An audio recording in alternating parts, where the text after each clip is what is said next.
Are you planning to explore Rome with your family but aren't sure where to begin? Picture a family trip that turns into the magical adventure you've always wanted to remember.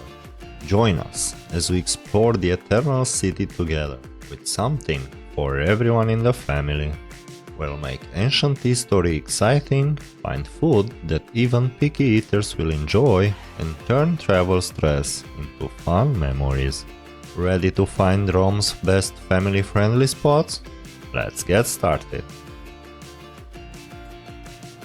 On our first day, we focused on history and treated ourselves to some gelato along the way.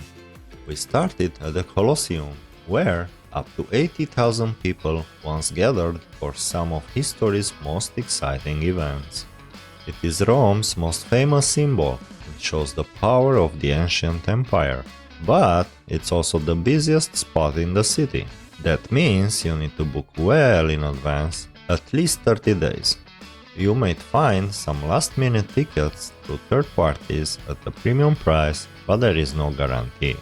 Built almost 2000 years ago, the Colosseum was the main place for entertainment, with gladiator fights, wild animal hunts, and shows that amazed everyone. Today, visiting the Colosseum feels like stepping onto a movie set. Kids are often amazed by the huge walls, wide arches, and long hallways that once echoed with cheers from the crowd.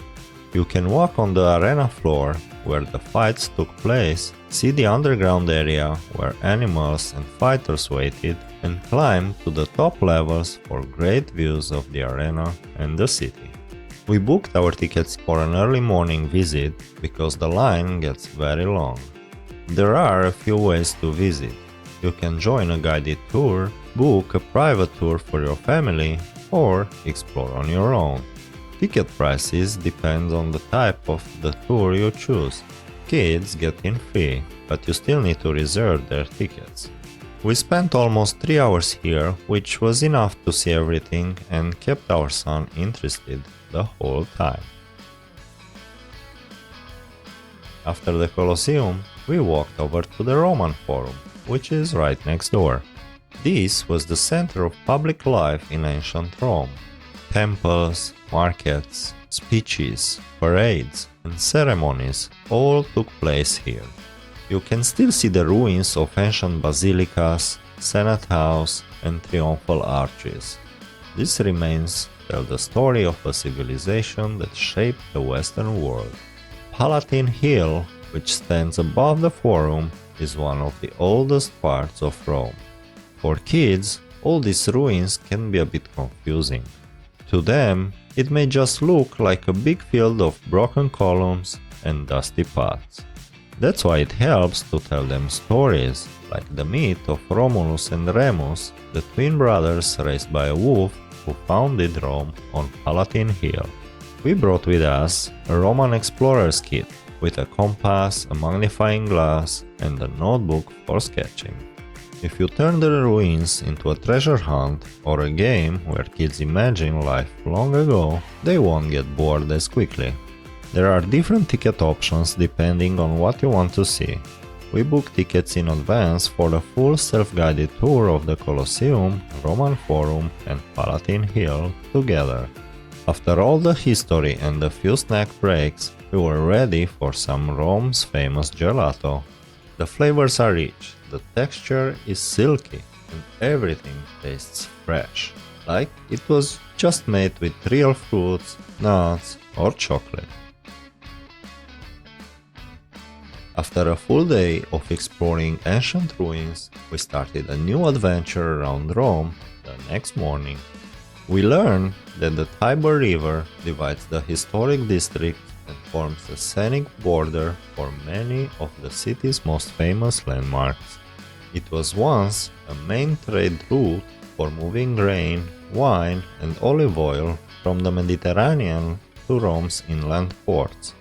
We found famous historic bridges, like Ponte Fabricio, one of the oldest in Rome, which connects to Tiber Island, and Ponte Sant'Angelo, which led us to Castel Sant'Angelo, our next stop.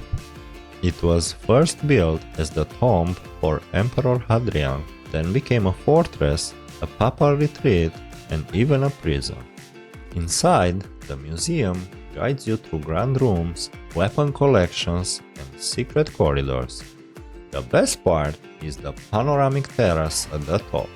From here, you get amazing views of the river, St. Peter's Basilica, and the rooftops of Rome. It's a perfect spot for family photos. Here, kids also get free entry, and it's a good idea to buy tickets in advance. And because no visit to Rome is complete without seeing the Trevi Fountain, that was our next stop.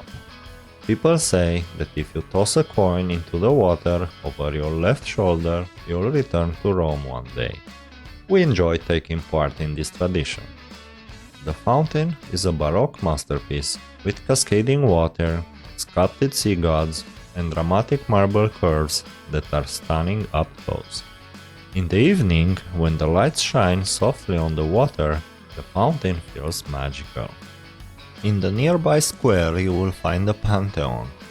The Pantheon is an ancient 2nd century Roman temple, and since 609 AD, a Catholic church called the Basilica of St. Mary and the Martyrs. It is perhaps the most famous and architecturally most influential rotunda. On our third day, we visited one of the most remarkable places in Rome, Vatican City. It is the world's smallest independent state and the spiritual center of Catholicism. Even if you're not religious, the art, history, and beauty make it worth a visit. St. Peter's Square is the iconic heart of Vatican City and one of the world's most famous public spaces.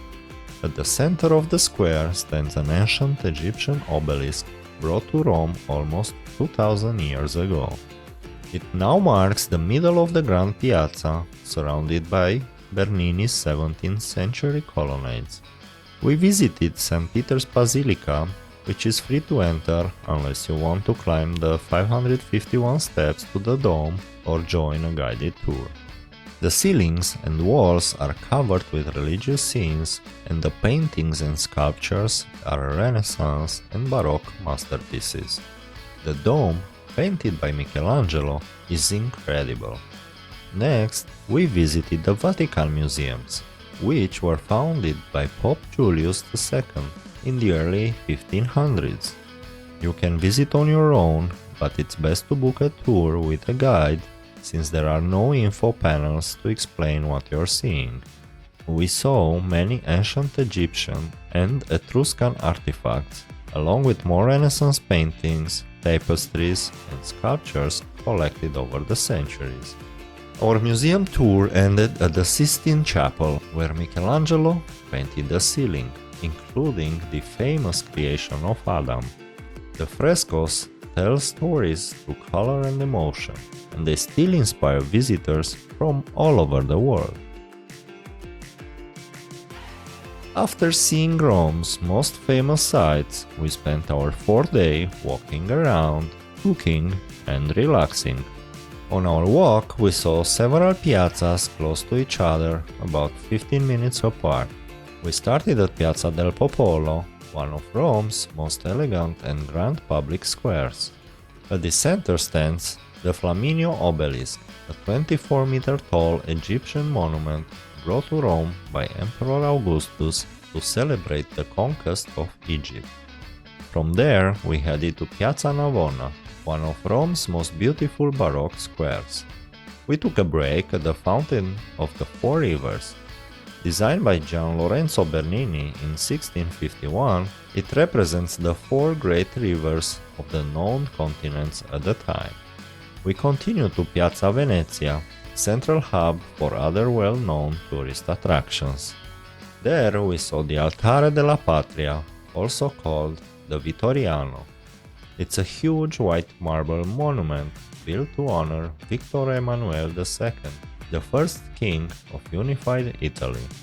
After all that walking, we got hungry, and since we were in the city center, we decided to try a cooking class where you get to eat your own creation. At many cooking schools and family-friendly places around the city, you can join a hands-on class where kids and adults learn to knead dough, add toppings, and bake their own authentic Roman pizza. This was one of our favorite family experiences in Rome. It's more than just food, it's a lesson in Italian culture, teamwork, and creativity. And of course, the pizza you make tastes even better because you made it yourself. And with that, we end our journey through Rome. We even made a list of things we want to see and do on our next visit, since we tossed a coin into the Trevi Fountain. Some of those things include visiting Villa Borghese and the zoo, walking up the Spanish Steps, and learning how to make the best gelato and pasta, since this time we just enjoy eating them. Rome can be chaotic, hot, and crowded, but with some smart planning, plenty of flexibility, and lots of gelato, it can be one of the best adventures your family will ever have. What was your favorite thing you saw in our video today? Do you have any hidden gems or must-see places on your Rome list? Let us know in the comments below. Thank you for watching. See you all next time.